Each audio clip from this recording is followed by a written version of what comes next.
আসসালামু আলাইকুম। লবণ, হলুদ, মরিচ দিয়ে দিব মাছে।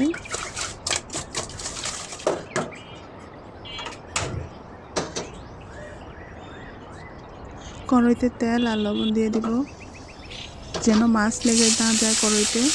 একে একে সবগুলো মাছ ভেজে নিব। মাছগুলো ভাজা শেষ। পেঁয়াজ কুচি, কাঁচামরিচগুলো দিয়ে দিব। একে একে পেঁয়াজ বাটা, রসুন বাটা, লবণ, হলুদ, মরিচ, ধনে গুঁড়া, মশলা কষানো হয়ে গেলে সবজিগুলো দিয়ে দিব।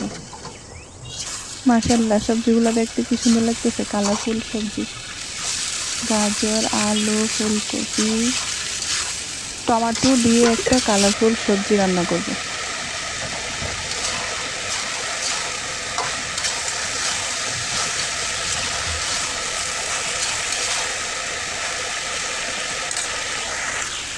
এবার ঝোলের জন্য গরম পানি দিয়ে দিব, আর গরম পানি দিলে সবজির কালারটা সুন্দর থাকে।